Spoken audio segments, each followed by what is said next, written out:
Hi everyone and welcome to a brand new video. Today we have a new mysterious case. I think it's one of the most requested in all of the channel history, and I know many of you will say that you experience a Mandela effect, but no, I've never done this case. I think it happens with the most popular cases that you always think that I've done them. Maybe you get confused because you say like she has to have done it already, but sometimes that's not the case. But anyway, before we begin, don't forget to follow me on all my social media. You know I have a billion social media accounts. Subscribe to my channel and activate the notification bell so it lets you know when I upload a video. Follow me on Twitch where we see each other almost every day. We play, we talk, and we do 1,000 more things. But without anything else to say, let's begin.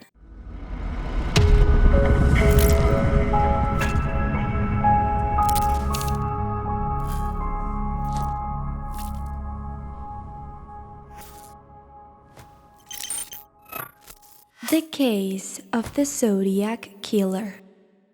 We're going to talk about this person's story, so it's probably going to be very different from other cases, because I'm not going to begin by telling you someone's biography or who this person was, for basically there's nothing that is truly known regarding this matter. However, to contextualize you a little, the Zodiac Killer was someone who between the years of 1968 in 1969, attacked different people. They were, he said that he had a list of 37 victims, but only 7 were confirmed by the police. It's been more than 50 years since this investigation, and it has become one of the most mysterious cases of all history, along with Jack the Ripper's, for we still don't know who committed these murders. Some information was obtained from some victims that managed to survive, and I'm going to tell you later about that topic. But at that time, they managed to get a physical description of a man around 20 or 30 years old, quite hefty, weighing more than 110 kilograms, white complexion, brown hair, and who apparently knew about cipher languages and who was also very smart. But why did he become this person who elicited so many questions, so many doubts? Well, basically, after committing some of these crimes, he started sending to the press and also directly to the police some written letters, and others that were encrypted for them to try to identify him. However, this turned into a mockery for this person against the police that was trying to find him. He became a headache for many of the policemen who were leading this investigation. In many of the letters he sent to the police or the press, he also enclosed some scraps of clothing from his victims with some blood. And something that, let's say, disturbed the policeman's mind was that they couldn't find the motive for specifically these murders. He wasn't a murderer like many other cases who committed his crimes with a specific goal in mind. This was not the case, and the police asked itself many times, like, why is he doing this? For killing, he used different tools, sometimes guns, other times knives and other things, other kind of tools. His last known victim was found in 1969, a taxi driver who was shot dead in his taxi. It is thought that the murders ended there, but they didn't stop receiving letters until 1974. I'm going to tell you a little about the confirmed deaths, and later I'll dive deep into each death, so you get to know them and for you to be able to put a face to this case of victims. The first victims of the Zodiac Killer were 2 young people who were 16 and 17 years old at that time. Their names were David Arthur Faraday and Betty Lou Jensen. This murder happened on Lake Herman Road on December 20, 1968. They were celebrating a romantic date they were having, and there are some special places where I think many people have gone to, and they do exist, which is where people know that cars park there, especially in the USA and things like that, and couples do, you know what. That night, they were thinking about going to a concert, and that was what the daughter told her mom to be able to go out. However, that night, they didn't go to the concert, but to the area I mentioned to do those things. And around 10 p.m., they park near Lake Herman Road. According to the witness that were at that time, they say that what happened in that moment was that they saw a car parking right by their side. But the witness kept going. They say that after that they heard what appeared to be gunshots, but as they had the radio turned on very loudly, they didn't know if those were gunshots or not. What really happened in that moment was that the killer parked right beside these kids and started shooting at them. David got shot in the head, while Betty, as she tried to run, got 5 gunshots in her back. After that, a woman who lived nearby and who was passing through the area finds the bodies and tells the police. You know that back then there weren't cell phones, so she had to go to the police station and then they went to remove the bodies. Obviously, they launched an investigation for this case, but they couldn't find any clue about the possible culprit. The next crime this man commits happens the 4th of July of 1969, which was 6 months after the first one. People were panicking back then, but they had calmed somewhat, for there had been 6 months of nothing happening. At that time, people say that probably the first crime had been related to something passional or something related to the couple. However, the next victims would be Michael Mageau and Darlene Faring. They were in the parking lot at a Blue Rock Springs golf course when a car also parked right behind them. The driver leaves the car but comes back 10 minutes later, and that's when he shines the car's highlights at them to prevent them from escaping, and then he starts shooting them with his 9mm caliber gun. Around 12:40 a.m., the police received an anonymous call reporting the crime. However, this call is very particular because it didn't come from a person who found the victims, but it was made by the killer himself. I'll insert here a small interview that was made to the woman who answered the call. For at that time, they didn't record the calls or anything, so she had to give a more exact description of what she heard that day. I have a caller on the line that says I want to report a double murder. At that time, I tried to interrupt him to get his name and location because it was very important then. We didn't have computers, we didn't have any, we had ourselves. But anyway, he said, I want to report a double murder.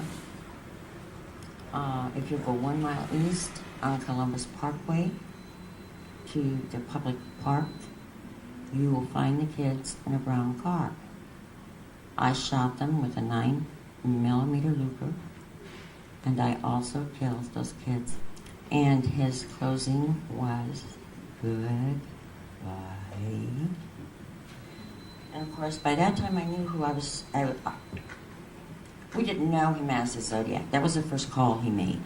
The police tracked the call and figured out that it came from a public telephone from a nearby place. But as with the previous case, they didn't manage to find anyone.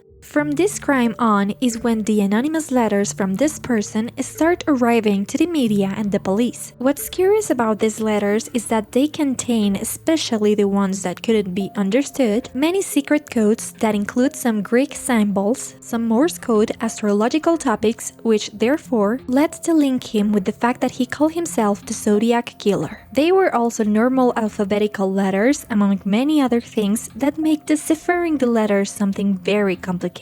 On August 1st of 1969, the first 3 letters arrived to the Times Herald from that time, in which this man took credit for the first 3 crimes he had committed. He also sent a ciphered letter in which he revealed his identity, but until now nobody has been able to decipher it. At the time, he threatened the media, saying that they had to publish those letters in the paper, for if not, that same weekend he will murder another 12 people. Obviously, the police tried to avoid this no matter what, so the letters were published and the murders didn't happen. Clearly, this fact itself gave this man some power to start generating new and continuous threats through his letters, so the police and the media almost did whatever he wanted. On August 8, 1969, Donald and Betty Harden, after seeing the newspaper's publication, managed to decipher one of the letter's messages. Apparently, the letter said the following: I like to kill people because it's way more fun than killing wild animals in the forest. past. For man is the most dangerous animal of all. Killing is a very exciting experience. It's even better than having sex with a woman. What's best of it all is that when I die, I'll reborn in a paradise and everyone I've killed will become my slave. I won't give you my name because you'll try to delay it or stop my slave gathering for my life in the great beyond. At the end, there were these letters that can't be understood. Ebe Oriente blah blah. But that's what they were able to decipher. On the 27th of September 1969, the third crime happened, this time against Brian Hartnett and Cecilia Shepard. I don't know if you have started to see similarities between these cases, but all of them were couples. They were eating at the Brisa Lake shore. This is a small island connected through a path to a place called Twin Oak Ridge. They say that in one moment they saw how a man was starting to approach from behind and that he even hid behind a tree for some time. Later, when he came out from behind a tree, they saw him wearing only black. He had a hood and only the eyes were visible through some slits in the fabric. He also had a very particular symbol in his clothing, which became known as the Zodiac Killer's symbol. He told them he was a convicted murderer escaped from jail and that he needed their vehicle to flee to Mexico. He then asked the man to tie the girl with some ropes he had brought, and then he tightened the knots when he realized that he had not tied them enough. Both of them thought that it was just a mugging. However, he then took out a knife and started stabbing them. After that, he put them in the cart again and marked its doors with a knife, writing what seemed to be some dates or coordinates. Around 7:40 p.m., he called a county office to report this crime. After they got to the scene, the telephone was still unhung, but there wasn't any trace of the perpetrator. There's where they managed to collect one of the first samples to find the evidence of who he might be. There were some fingerprints on the public telephone. However, and despite their efforts, they didn't find any person who matched them. That's how sometime later, on October 11, 1969, the fourth crime happens. This time against the taxi driver I mentioned at the beginning, Paul Stain. He was at the intersection of Mason and Gary Streets in the city of San Francisco. In that moment, a man got into the cab and asked him to please take him to Washington and Maple Streets. The man, however, when they were arriving, for reasons unknown, went a little further from the address, but just before he could correct himself, he was shot on the head with a 9mm caliber gun. This man grabbed his car keys, his wallet, and his shirt, and left him there. Around 9:55 p.m., this crime was witnessed by 3 teenagers who saw absolutely everything. After that, they called the police to call it in and they told them that the killer was probably still around, so to please check the whole area. They describe him just as we mentioned at the beginning of the case, but for some strange reasons, the police believed that he was actually a black man. So in that moment, they only looked for black people and they crossed paths with the killer without knowing it was him. And you would obviously say like, why did they mistake him? Well, it was another time in which there was a lot of racism, and it was thought that this kind of crime were only committed by black people. In the end, the man obviously managed to disappear and they never catch him. But that time they also brought the teenagers in for them to help with a composite sketch of the perpetrator, which became one of the most famous ones and the reason that many people recognize this man's face. However, since that moment, a more exhaustive investigation was conducted and, until now, there have been more than 2,500 people that had been regarded as suspects of being the Zodiac Killer. After these crimes, almost a month later, on November 8, 1969, the killer sent new letters to the press and the police. This time, the cryptogram consisted of 340 characters. Then, on November 9 of the same year, he sends a 7-page letter in which he brags about that the day of the taxi driver's crime, the police had detained him and spoken to him without realizing he was the killer. And here's something very interesting regarding these letters. For many years passed by with them remaining undeciphered, until finally a very significant breakthrough happened. Thanks to a team that was dedicated to deciphering different codes via computers and the net, David Oranchik, John Van Eyck, and Sam Blake. were the ones who deciphered this in 2020. This message from this deciphered code letter of 340 characters. Almost 50 years went by until someone was finally able to decipher what this letter said, which helped with the progress of the investigation. And this letter said the following: "I hope you're having lots of fun trying to catch me. That wasn't me on the TV program, which shows something about me. I'm not afraid of the gas chamber because it will send me sooner to paradise, as I now have enough slaves that will work for me, while the rest won't have anything when they arrive to paradise. So they're afraid of that. I'm not afraid, for I know that my new life will be easy in a paradise death." It's also very curious the progress they did with this, for they discovered that the person wrote with some spelling mistakes. Among them, he wrote paradise with a Z. People even thought that he probably was an uneducated person, or maybe someone who was originally from Great Britain. By March 22, 1970, what appears to be a new crime from this man is reported by a woman called Kathleen Johns. This was a woman that was in her car with her baby in San Bernardino. She says that near Modesto, a man started to honk right behind her, like warning her about something in her car. She stopped and said that the tire almost fell off, so the man helped her put it back. After that, the man went away and she kept going, but this time the tire did fall off. The man appears again and offers to take them to a gas station, so they get into his car. But when they get to that place, the man keeps driving and starts threatening them. The woman panicked, told him to at least let her throw her baby out, and in a very quick maneuver, she managed to jump off the car. It is said that a man tried to go to look for them, but a trucker that appeared on the area saved their lives. When this woman denounced this before the police, they say she saw the picture that was on the wall and she realized it was the same man that attacked her. Later, it is said that they found the car that she had denounced, this man's car, all burned and destroyed. However, many doubt this woman's version. They say that that's something that probably didn't happen, or that he just wasn't the same man. But it is unknown. As I've told you before, the killer kept sending letters until 1974, and he constantly used the famous symbol,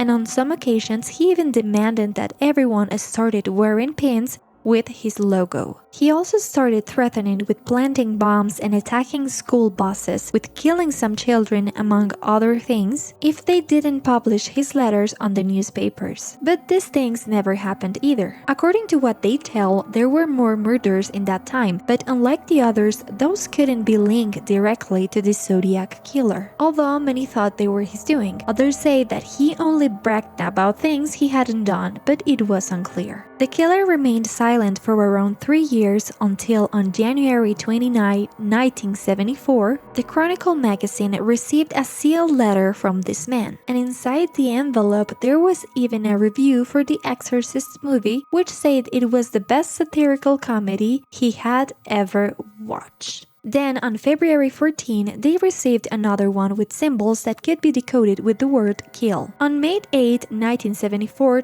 they received another letter from a man complaining about the Badlands movie, which he said glorified dead, so he asked for it to be removed. It was unknown if this man was the Zodiac, but they thought he might be for the way in which he wrote. From then on, they didn't receive any more communications until 1978, when they thought they had received a letter from him, but ultimately they discovered it wasn't from him. Also, in 2003, a letter that had arrived in 1990 to this newspaper was discovered, but nobody had read it. And here's when we go into the other part of this video, for you will say like, so who's this man that brags about the crimes? That seems to be a person who really needs attention very, very badly. Especially for what I've told you, that there wasn't a real motive behind his murders. He just committed them and was like, that's it, I did it and I don't care. And it wasn't like, it was quite particular, so we're going to talk about some of the suspects because, as I've told you, there were more than 2,500 suspects. Dennis Kaufman went to several TV programs to denounce that he was the Zodiac Killer's stepson. According to him, his father or stepfather, Jack Terrence, wrote the letters, for his calligraphy was very similar to his. Besides that, the physical resemblance to the man was quite matching to the sketch. But they also decided to investigate the letters and compared both of the calligraphies, and they concluded that they weren't the same person. Another woman called Deborah Perez said that her father was the killer, for she had found several letters from his father in which he assumed the responsibility of murdering those people. However, her half-sister denied the version that she was giving. Then, in 2009, a man named Robert Tarbox, which is a lawyer, told that one day a Marine entered his office and told him he was the Zodiac Killer. After that moment, he didn't appear again. He said he was the man, but obviously was never confirmed. Other people also started to point at George Hodel, whom we talked about in the Black Dahlia case, who was the doctor that killed her. Many say that he was also the Zodiac Killer. For some of the sketches, the letters, and the things he wrote were also similar to others from the Black Dahlia Avenger. However, I don't think they were actually the same person. However, here we go some of the most popular or most talked about possible culprits or suspects about this matter. The first of them is Bruce Davis, who was one of the 8 famous members of Charles Manson's sect in 1970. They say that his murder spree happened exactly at the same time that the Zodiac Killers happened, and also his way of thinking and acting matched with the person. However, they investigated later, and where he was at the time of the murders didn't match with where they actually happened. Another one of the people who was thought to probably be the Zodiac Killer was Arthur Late Allen, who was denounced in 1971 by one of his friends, who had serious suspicions about the possibility of him being the killer. Without asking him, and before the interrogation started, he defended himself, saying that those knives he had on his card had been actually used for killing some chickens that same morning. This raised suspicions because he was very defensive. He was also asked if he had read a book called The Most Dangerous Game, and he said he had, and it had greatly impressed him, which was very particular because the name of this book was mentioned in one of the ciphered letters that the Zodiac sent. Clearly, they found various things in his house, like some photographs, things related to you know what kind of acts, some weapons too, and particular things.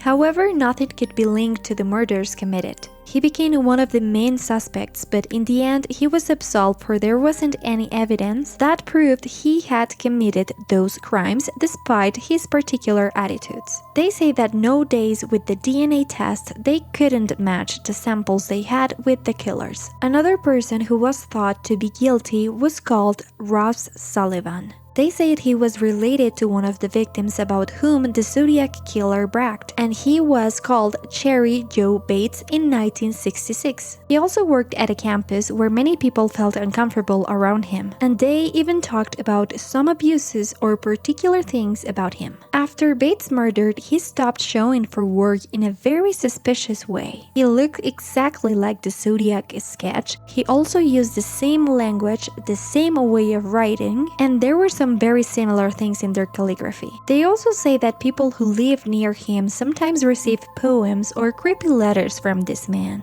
And what's particular is that he died in 1977, which might explain why many of the murders stopped by that year. They even say that one of the ciphers from these letter pages that the killer sent could be linked with Ross Sullivan's name with the same characters. However, it was never proven that he had been the person, but he kept being one of the suspects. Another man that was suspected to be part of this was called Richard J. Kowski. One of the first particular things was that he looked very alike to the sketch they drew. The person who answered the 911 call of the second crime said that the voice was exactly the same as the one she remembered the killer having. He was also trained by the military to tear the soldiers' clothes in case there was an accident, so he could heal them with more ease, thing that also always happened after a crime. The man was institutionalized in a mental health hospital for 3 years, and precisely during that time the killer stopped writing letters. Also, in one of the cryptograms, the word guy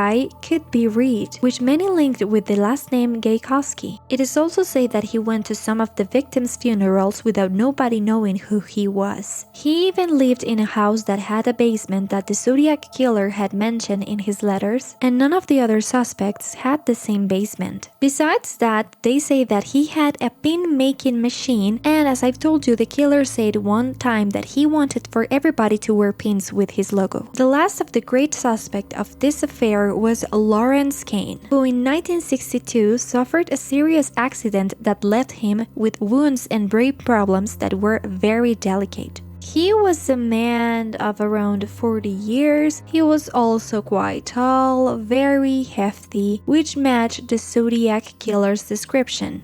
They say that since he had the accident, he started having the problem of not feeling gratification through human emotions, which might have turned him into the killer. Also, in one of the letters that were received, there was an anagram in which the letters A, I, and K could be read, which correspond with his name Kane. Also, the person who heard the 911 call said that the Zodiac had sort of a stutter when he spoke, which Kane also had. Also, one of the Zodiac victims say that this particular man harassed her sister constantly and that he followed her. Besides that, the man had already been convicted for other minor crimes, and he even had been a Marine where he had learned about the cipher generation topic among other things. And not only that, but he was also interested in the zodiac and the signs, and he always asked people which sign they were. And when they performed a psychological profile on him, they even cataloged him as a solitary man, a devious con man, and indifferent to women. Despite that, many pieces of evidence didn't match, so he wasn't accused of any of the crimes. But precisely last year, something really interesting happened with all these suspects and people they thought had something to do with the Zodiac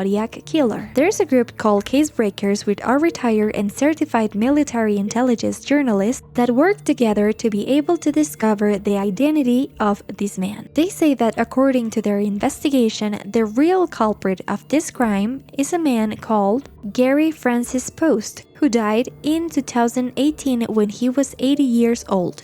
They say that this man, right before he died, gave a great amount of weapons, ammunition, parts of guns, explosive bullets, among other things, to his closest circle. These weapons and everything he gave away remained a long time in the basements of their homes until the police managed to uncover them and started to investigate. Among all the evidence they were analyzing, they found a clock stained with paint from one of the crime scenes, the print from a heel that was found on one of the crime scenes, some facial marks, and some other things from the sketches that match with Post's images and photographs. One of the strongest pieces of evidence were those scars and marks he had on his face, which were the same from the sketch, but anyways, that can be the same for many people. Nowadays, there are many DNA tests running and other things that take a long time to process, for they want to know if he was the person or not. There are many people that remain skeptical and who believe that this investigation won't conclude anything, but they think that with the information they had and some of the living relatives of the victims, they can accomplish something. Today, the case is so popular that hundreds of movies, books, series,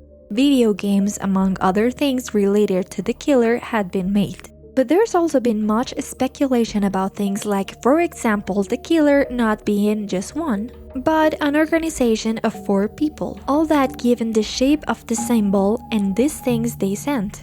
I also think that it makes sense for some to take the job than the others, and that's why there wasn't a pattern for the crimes. So I can't believe that some sort of organization was made, but eventually all of them retired or got old and they didn't want to work anymore. Or maybe they were like a sect that wanted to murder people to get in or something similar. And in the end, they just wanted to be recognized. I don't know what you really think about this case. I found it really interesting. I think there's a lot of information. There's a lot of things you can watch, read. Maybe I missed something. But I truly tried to cover as much as I could. wanted to get to all the information about what happened. I hope it wasn't too graphic. I try not to do it like that. But anyway, guys, who do you think he is? Do you think they're going to find him at some point? I have some faith in the investigation they're doing right now. I have faith. But very well, guys, I leave this video here. If you like it, don't forget to leave a like, thumbs up, comment what you think and feel, who you think the culprit was. Follow me on all my social media. You know I have a billion social media accounts. Subscribe to this channel and activate the notification bell so it lets you know when I upload a new video. Thank you so much for watching me. Don't forget to follow your dreams, and I'll see you in the next one.